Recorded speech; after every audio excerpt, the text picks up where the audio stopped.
देहदान मानव सेवा का सर्वोच्च रूप है। इससे चिकित्सा विज्ञान को मजबूती मिलती है और समाज में मृत्यु के प्रति सकारात्मक दृष्टिकोण विकसित होता है। यदि मेरे इस निर्णय से समाज में जागरूकता बढ़ती है तो यही मेरी सबसे बड़ी उपलब्धि होगी। श्रोताओं, अभी आपने सुना उत्तराखंड मुक्त विश्वविद्यालय के पत्रकारिता एवं मीडिया अध्ययन विद्या शाखा के निदेशक प्रोफेसर राकेश चंद्र रयाल को, जिन्होंने मेडिकल कॉलेज को अपना देह दान कर समाज के सामने एक अनुकरणीय मिसाल पेश की है। शिक्षा और संस्कृति की आवाज जानी पहचानी उत्तराखंड मुक्त विश्वविद्यालय आपके लिए लेकर आया है 91.2 एफएम पर बदलते शहर की धड़कन हेलो हल्द्वानी। और दोस्तों, जैसा कि आप सभी जानते हैं कि इस रेडियो पर हम समुदाय के लिए, समाज के लिए कई तरह के कार्यक्रम यहाँ पर लेकर आते हैं और इसके अलावा विश्वविद्यालय से जुड़े हुए शिक्षार्थियों के लिए भी हम कई तरह की जानकारियाँ इस रेडियो पर लेकर आते हैं। फिलहाल अभी हमारे स्टूडियो में मौजूद हैं सामाजिक कार्यकर्ता जो कि लगभग 25 सालों से भी अधिक समय से सामाजिक कार्यों से जुड़ी हैं और लगातार समाज की सेवा कर रही हैं, सुचित्रा जायसवाल। तो सुचित्रा जायसवाल जी हमारे साथ अभी स्टूडियो में अभी मौजूद हैं। तो जो सुचित्रा जायसवाल हैं, अनमोल संकल्प सिद्धि फाउंडेशन नाम से इनकी जो संस्था है वो अभी काम कर रही है और ये संस्था मुख्य रूप से काम करती है देहदान, नेत्रदान और रक्तदान को लेकर। और इसके अलावा भी कई सामाजिक कार्यों से ये संस्था जुड़ी हुई है। तो सुचित्रा जायसवाल जी इस संस्था के माध्यम से लगातार समाज की सेवा कर रही हैं, समाज में जागरूकता लाने का काम कर रही हैं। सुचित्रा जायसवाल जी, आपका बहुत बहुत स्वागत है हेलो हल्द्वानी के स्टूडियो में। धन्यवाद धन्यवाद सर। जायसवाल जी, जैसे हम अगर आपके जीवन के सफ़र को देखें तो आपका जो जीवन का सफ़र है वो कहाँ से शुरू होता है, कब शुरू होता है, और इसके अलावा किस तरीके से ये सामाजिक कार्यों से जो आपकी ज़िंदगी है वो जुड़ती है, और साथ ही अनमोल संकल्प सिद्धि जो फाउंडेशन है इसकी शुरुआत कैसे होती है? अपनी जीवन की बात करूं मैं बेटी बिहार की हूं और जहां सीता जी की जन्मभूमि है, सीतामढ़ी मेरा मायका है और मैं वहां की बेटी हूं। मेरी शादी यहाँ जायसवाल परिवार में आज से 35 साल पहले हुई। सौभाग्य से मेरे पति भी बहुत सपोर्टिव थे और सास ससुर भी बहुत सपोर्टिव थे, लेकिन एक पारंपरिक घर तो था वो। तो सारे रूल्स को निभाते हुए मेरे मन में एक चाह थी कि मैं आगे बढ़ूं, कुछ करूं, क्योंकि मैं कहीं कार्यक्रम में जाती तो मुझे लगता कि यहाँ यहाँ ऐसे नहीं, ऐसे होना चाहिए था। और मुझे लगता कि मैं शायद होती अगर वहाँ तो शायद मैं ऐसा कर पाती। तो मन में ये चाह थी। तो भगवान भी कहते हैं जहाँ चाह है वहाँ राह है। तो धीरे धीरे मुझे किसी ने एक पोस्ट दी लॉयनस क्लब हल्द्वानी में। हमारी अभी संस्था की उपाध्यक्ष ही हैं वो अरुणा टंडन जी। उन्होंने मुझे ये पोस्ट ऑफर करी कि तुम लॉयनस क्लब हल्द्वानी ज्वाइन करो। मैंने कहा ठीक है। मैंने अपनी सास ससुर की आज्ञा लेकर उसमें ज्वाइन किया। फिर धीरे धीरे वो भी सामाजिक कार्य ही करते हैं, लॉयनस क्लब हल्द्वानी। अभी भी वो संस्था हल्द्वानी में है। तो मैं उससे जुड़ के मैंने धीरे धीरे सामाजिक कार्यों से जुड़ी। धीरे धीरे उसके पोस्ट बढ़े, कभी सचिव का पोस्ट मिला, फिर प्रेसिडेंट का पोस्ट मिला। हर एक पोस्ट को मैंने बहुत जीवंतता से निभाई है। ये कहने में मुझे कोई अतिशयोक्ति नहीं है कि मैंने बहुत जीवंतता से अपने हर एक पोस्ट को, क्योंकि मेरी एक पहचान हल्द्वानी में उसके बाद बन गई। मुझे लोग जानने लगे कि हाँ सुचित्रा जायसवाल हैं जो एक समाज सेविका हैं। उसके बाद फिर मुझे बहुत सारी पोस्ट मिली। वैश्य मेला समिति की मैं भी 4 साल अध्यक्ष रही। तो जब मैं वैश्य मेला समिति में थी तभी मुझे, जब मेरी बेटी 2013 में एमबीबीएस करने गई, वो डॉक्टर है आज, वो एनेस्थेटिक्स है और मोहाली 40 से एनेस्थेटिक्स का कोर्स पूरा करके अभी आई है। तो जब वो एमबीबीएस करने देहरादून गई तो वो जब कभी बताती थी तो बताती थी कि हमारे पास जो पढ़ने के लिए बॉडी चाहिए होता है एनाटॉमी विभाग में, वो उसकी बहुत कमी है। एक बॉडी होती है, उस पर इतने 100-150 बच्चों को अगर पढ़ाना हो तो एक बहुत मुश्किल का काम होता है। और जब तक वो चीज़ ही नहीं मिलेगी बच्चों को किसी डॉक्टर को, तो शायद ये असंभव काम है कि कैसे आप किसी को शिक्षा दे सकते हैं और क्या। और मैंने फिर थोड़ा सा रिसर्च किया तो मैंने पता लगाया तो मुझे लगा कि सच में बॉडी की बहुत कमी है। फिर तभी मुझे समझ नहीं आया कि मैं क्या कर सकती हूँ। फिर मैंने कानपुर में एक संस्था है, दधीची देहदान संस्था है शायद वो, वहाँ पे तो उसके बारे में मुझे थोड़ा सा पता चला कि वो लोग ऐसे ही देहदान का काम करवाते हैं। और फिर मैंने धीरे धीरे, फिर मुझे पता चला संतोष मिश्रा जी के बारे में। उन्होंने हल्द्वानी में अपनी धर्मपत्नी के साथ देहदान का संकल्प पत्रवाया है। तो मुझे थोड़ा लगा कि मैं भी कर सकती हूँ ये काम। तो पहले तो मैंने अपना भरा, फिर मुझे लगा जब मैं अपना करने लगी थी तो मुझे लगा कि क्यों नहीं मैं वैश्य महिला समिति के बैनर तले ही मैं एक जागरूकता शिविर का आयोजन करूँ, जिसमें मैं इन लोगों को प्रेरित करूं और मैं लोगों से कहूं कि अगर आप भरना चाहते हो तो भरो, हम आपकी मदद करेंगे इस प्रक्रिया में। तो उसमें राजकीय मेडिकल कॉलेज के जो प्रिंसिपल थे उसमें भैसौरा जी, तो वो भी आमंत्रित थे। और तो उन्होंने बहुत अच्छा रिस्पांस भी दिया और बहुत सारे आश्वासन भी दिए हमें। और उस समय भी हमारा जो रिस्पांस रहा बहुत अच्छा रहा।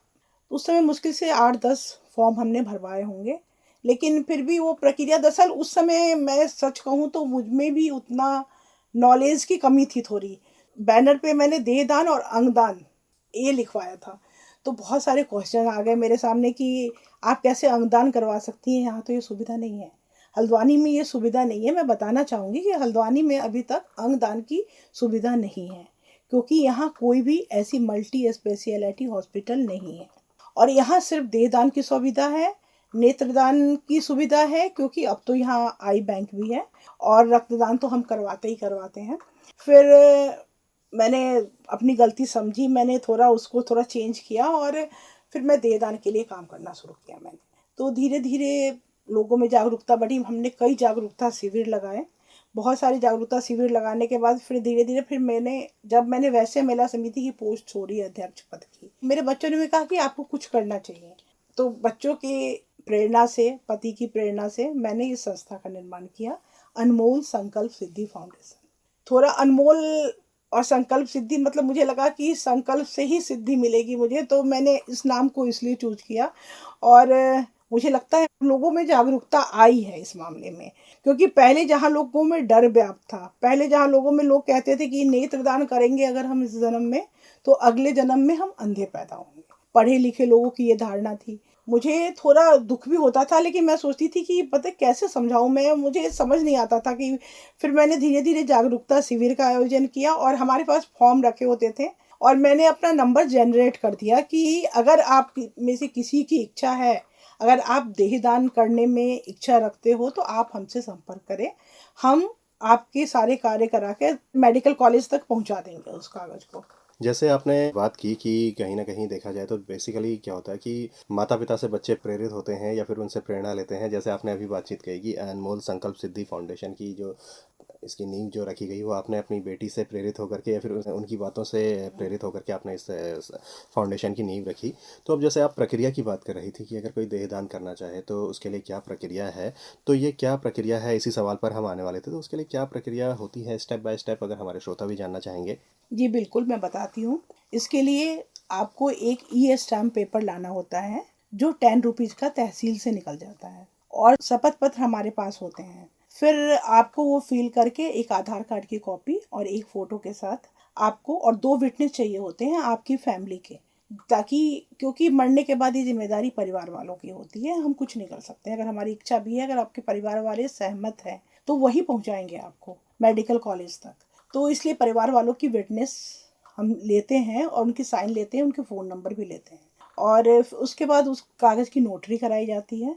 उसके बाद उसे मेडिकल कॉलेज में जमा किया जाता है, जिससे कंप्यूटर में उनका नाम आ जाता है कि इनने देहदान किया है। उसके बाद एक कंफर्मेशन लेटर मेडिकल कॉलेज से आपके पास आती है, और उसकी फिर एक कॉपी हम उनको देते हैं जिन्होंने देहदान किया है, एक डिस्ट्रिक्ट मजिस्ट्रेट को सौंपते हैं और एक हम अपने पास रखते हैं रिकॉर्ड के लिए। बस यही प्रक्रिया है। उसके बाद की प्रक्रिया यह है कि बस आप, जब आपका देहांत होगा तो आपके बच्चे, अभी तक का जो है कि आपके बच्चे आपको मेडिकल कॉलेज तक ले जाएंगे, और अपने आधार कार्ड के साथ। अगर बच्चे नहीं हैं तो आपकी फैमिली का कोई भी मेंबर ले जाएगा आधार कार्ड के साथ, और आपकी एक डेथ सर्टिफिकेट चाहिए होगी। अगर घर में आपकी डेथ हुई है तो आपको एक पार्षद वार्षद किसी की भी एक की डेथ, इनकी डेथ हो चुकी है सर्टिफिकेट, और हॉस्पिटल में हुई है तो हॉस्पिटल से बन जाता है, ये वो चाहिए होता है, तो फिर वो लोग ले लेते हैं मेडिकल कॉलेज में। तो जैसे आपने प्रक्रिया तो हमारे श्रोताओं के सामने रखी। अब जैसे एक तो ये बात आई थी कि मेडिकल प्रैक्टिसेस के लिए जो बॉडीज़ हैं वो कम हैं, इसका एक कारण ये भी है, तो इसलिए भी ये देहदान ज़रूरी होता है। ख़ास इसके लिए ज़रूरत और भी होती है, क्यों ज़रूरी है देहदान? देखिए, एक तो मेडिकल कॉलेज के बच्चों के लिए, पहले, क्योंकि अगर उन्हें बॉडी नहीं मिलेगी तो वो किसी तरह का मतलब सीख ही नहीं पाएंगे कि वो क्या, किस चीज़ में क्या कमी है और क्या है और उसमें कैसे ऑपरेट करना है। उस प्रक्रिया को सीखते हैं, वो शल्य चिकित्सा को भी सीखते हैं इस बॉडी के ऊपर।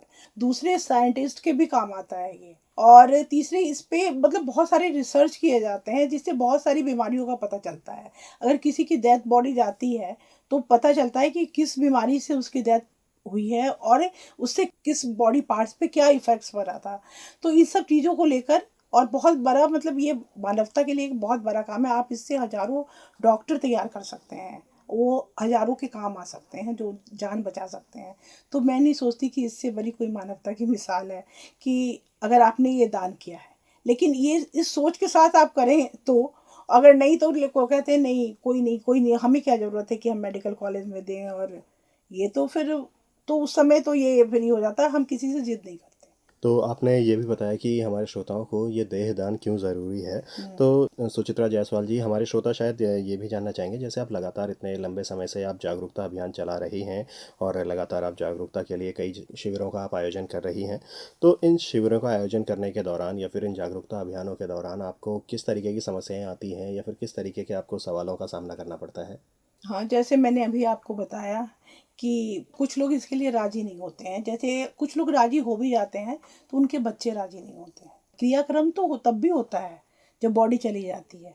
और मैं कहती हूँ, जो लोग कहते हैं कि भावनात्मक जुड़ाव, जो हमारे माँ बाप की बॉडी है हम कैसे दे दें, हम नहीं देंगे। लेकिन मैंने तो आज तक यही देखा है, मेरी भी इतनी 50+ की मैं हो चुकी हूँ, और मैंने आज तक यही देखा है कि बॉडी के जाने के बाद, संस्कार के बाद सबके इमोशंस खत्म हो जाते हैं।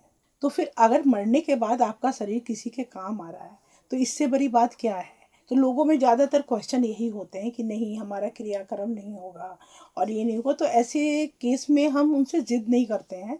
मैं ये फैसला पूरा उनका होता है पूर्णतः, कि आप जैसा समझिए अपने बच्चों से विचार विमर्श कर कर हमें बताइए। दूसरी समस्या जो आती है, तो लोग ये सोचते हैं कि आप ये काम क्यों कर रहे हैं, ये काम मेडिकल कॉलेज का है। तो उस समय हमें उन्हें ये बताना होता है कि हम मेडिकल कॉलेज के किसी काम में हस्तक्षेप नहीं कर रहे हैं। जो लोग मेडिकल कॉलेज तक नहीं पहुंच पाते हैं, हम उन तक पहुंचते हैं, हम उनके घर जाते हैं।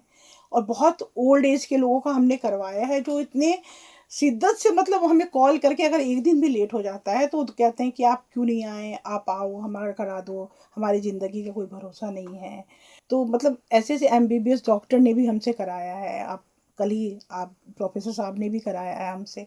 तो लोग रिक्वेस्ट करके बुलाते हैं हमें, और फिर इससे हमें लगता है कि चलो जागरूकता तो आई है लोगों में, ऐसा नहीं है। तो फिर इसके बाद फिर हम कुछ कह नहीं सकते। अगर उनकी बच्चे मना कर दें, भावनात्मक जुड़ाव है उनका, तो कुछ नहीं कह सकते हैं, हम उन्हें जिद नहीं कर सकते उनसे। तो आपने जिस तरीके से बताया कि क्या क्या समस्याएं आती हैं और किस तरीके से उन समस्याओं का सामना आप करते हैं और कैसे उनसे आप पार पाने की कोशिश आप लगातार कर रहे हैं। तो अभी अगर हम बात करें उन समस्याओं से पार पाने की, या फिर सीधे सीधे कहें तो अभी तक जो इन प्रयासों में जो आपको सफलता मिली है वो किस हद तक मिल पाई है और आगे किस हद तक सफलता मिलने की आप उम्मीद करते हैं? जहाँ तक मैं समझती हूँ कि पहले की स्थिति से आज की स्थिति बहुत बेहतर है। पहले जहाँ लोगों में डर व्याप्त था, अब लोग, मैंने आपको बताया, कॉल करके बुलाते हैं। कुछ लोग पहाड़ से आके भी हमारे यहाँ हमारे निवास स्थान पे आ जाते हैं, वहाँ हम उनका करवाते हैं, फॉर्म भरवाते हैं। मैंने कहा ना, हम एक सेतु का काम करते हैं।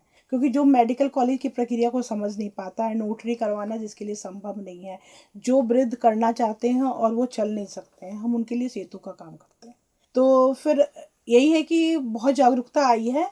लोग फ़ोन करके हमें अब बुला रहे हैं और लगातार हम संकल्प पत्र भरवा रहे हैं। और आगे की मेरी सोच तो यही है कि मैं ये चाहती हूँ कि मैं अपने मरने से पहले कुछ ऐसा कर जाऊँ कि जितने भी लोग देहदान का संकल्प ले रहे हैं उन्हें आगे किसी परेशानी का सामना न करना पड़े, उनके परिवार वालों को कोई परेशानी का सामना न करना पड़े। इसलिए आजकल हमारी संस्था इस बात पे हम है कि अभी तक जो मैंने मेरी इस बात पे चर्चा प्रोफेसर साहब से भी हुई थी कि देह दान जो भी करते हैं उनको मृत्यु के बाद उनके परिवार वालों को वहाँ पहुँचाना पड़ता है। क्योंकि आप समझ सकते हैं कि कैसी स्थिति रहती होगी उस समय जब किसी के माँ बाप नहीं है और उन्हें उनकी बॉडी को लेकर मेडिकल कॉलेज पहुंचाना है। चलो वो भी सही है, आपने वहां पहुंचाया, फिर वहां आपको सारे कागज, अगर आपके पास नहीं है उस टाइम, आधार कार्ड नहीं है, तो फिर उसके लिए उसको रोक दिया जाता है। अगर आपके पास वो नोटरी वाले कागज नहीं है, उनके लिए उनको रोक दिया जाता है। तो मैं तो ये प्रशासन से भी मैंने पिछले महीने हमने डिस्ट्रिक्ट मजिस्ट्रेट को भी ज्ञापन दिया, हमने मुख्यमंत्री जी तक भी अपनी बात पहुंचा दी और हमारे पास मैसेज भी आ गया है कि आपका अनुरोध पत्र आगे हो गया है। तो हमारे लिए बहुत खुशी की बात है ये कि मैंने ये मांग की है कि देह दान करने वालों को सम्मान के साथ घर से ले जाया जाए और कागजी कार्रवाई जो भी है वो हो जरूर, क्योंकि वो जरूरी है, लेकिन उसके लिए सरलीकरण किया जाए कि बिल्कुल तुरंत उन पे हावी ना हुआ जाए कि भाई अभी खिलाओ तभी हम लेंगे वरना हम नहीं लेंगे। तो इन सब चीज़ों से थोड़ा सा हमें रिलैक्स मिले, सरलीकरण हो, तो शायद देहदान करने वालों की संख्या में बढ़ोतरी होगी और लोगों के मन से डर भी खत्म होगा। क्योंकि परिवार वाले अभी भी यही कहते हैं कि कौन करेगा ये सब, कौन करेगा, कौन लेके जाएगा। तो ये इन सब चीज़ों से बचने के लिए मेरा प्रशासन से यही अनुरोध है कि वो इस चीज़ को कानून में ले आएँ। वो अगर लॉ में आ जाएगा तो सबके लिए सुविधा हो जाएगी। तो आपने जिस तरीके से बात की कि किस हद तक सफलता मिल पाई है और आगे क्या क्या उम्मीदें आप इस बारे में जता रही हैं, इस बारे में भी आपने हमारे श्रोताओं के सामने अपने विचार साझा किए। और साथ ही अगर हम बात करें तो उत्तराखंड मुक्त विश्वविद्यालय के ही पत्रकारिता एवं जनसंचार विद्या शाखा के जो निदेशक हैं प्रोफेसर राकेश चंद्र रयाल, उन्होंने भी देहदान का संकल्प किया है। तो जो आगे आने वाले भविष्य में और क्या कुछ आप इसमें बदलाव देखती हैं या फिर किस तरीके के आप बदलाव इसमें देख रही हैं, आगे किस समाज में हमारी क्या चेतना आ सकती है अभी? निश्चय ही बदलाव होगा, क्योंकि अब जैसे आपने देखा कि कल प्रोफेसर साहब हमारे साथ संकल्प पत्र उन्होंने भरा है, तो उनके लिए हम उनके आभारी हैं और उन्होंने बिल्कुल पूरा आश्वासन दिया है कि वो हमारे साथ जुड़कर इस काम को आगे बढ़ाएंगे। तो निश्चय ही मुझे पता है कि ये बात प्रशासन तक पहुंचेगी और मुख्यमंत्री जी तक भी पहुंचेगी और हम इस काम में जरूर सफल होंगे कि देह दान करने वालों को सम्मान के साथ उनके घर से मेडिकल कॉलेज ले जाया जाए, कागजी कार्रवाई में सरलीकरण हो। और अगर ये बदलाव हो गया तो मेरे ख्याल से लोग खुद आएंगे। खैर आ तो अभी भी रहे हैं, ऐसा नहीं है। मैंने जैसे आपको बताया कि संकल्प पत्र भरने की संख्या लगातार बनी हुई है हमारे पास और मैं हर एक महीने नहीं तो 2-3 तो संकल्प पत्र मैं भरवाती हूँ लोगों के घर जाके। जो हमारे तक नहीं आ सकते हैं हम उनके तक जाते हैं और उनकी सारी कागजी कार्रवाई और प्रक्रिया पूरी करवाते हैं। तो सुचित्रा जायसवाल जी, आपका बहुत बहुत धन्यवाद हमसे और हमारे श्रोताओं से ये सारी बातें साझा करने के लिए, ये सारी जागरूकता साझा करने के लिए। और चलने से पहले एक बार फिर से आपका स्वागत करूंगा इस चीज़ के लिए कि अगर इस बातचीत में आपको लगता हो कि कोई ज़रूरी संदेश है और वो रह जाता है तो उस संदेश के लिए आपका फिर से स्वागत है। जी, मैं तो बस यही संदेश देना चाहूँगी कि सब लोगों को जागरूक होना चाहिए, आगे आना चाहिए, देहदान करना चाहिए, संकल्प पत्र भरना चाहिए और मेडिकल कॉलेज में बच्चों के लिए और आगे शल्य चिकित्सा के लिए और वैज्ञानिकों के लिए जो भी सुविधा अगर इससे प्राप्त होती है, तो जो शरीर हमारे लिए किसी काम का नहीं है मरने के बाद, जिस शरीर का हम कुछ भी नहीं कर सकते, वो हमारे मरने के बाद भी किसी के काम आ रहा है, तो हमारे लिए इससे बड़ी बात कुछ भी नहीं हो सकती है। और मैं सबका आह्वान करूंगी, आइए हमारे साथ जुड़िए, इस कार्रवाई में सहयोग करें कि देहदानियों को सम्मान के साथ मेडिकल कॉलेज तक पहुंचाया जाए। तो दोस्तों, ये थी सुचित्रा जायसवाल जी, जो कि सामाजिक कार्यकर्ता हैं और साथ ही अनमोल संकल्प सिद्धि फाउंडेशन नाम से इनकी संस्था लगातार देहदान, नेत्रदान और रक्तदान को लेकर काम कर रही है और साथ ही इसके अलावा और भी कई तरह के सामाजिक कार्य ये संस्था कर रही है। तो सुचित्रा जायसवाल जी, आपका बहुत बहुत धन्यवाद हमसे और हमारे श्रोताओं से ये सारी बातें करने के लिए, ये सारी जानकारी साझा करने के लिए और ये जागरूकता हमारे श्रोताओं तक पहुँचाने के लिए। धन्यवाद सर, आप लोगों का भी। तो दोस्तों, इसी के साथ मैं अनिल भी चाहूँगा इस कार्यक्रम से इजाज़त। फिर आपसे मुलाकात होगी, तब तक के लिए नमस्कार।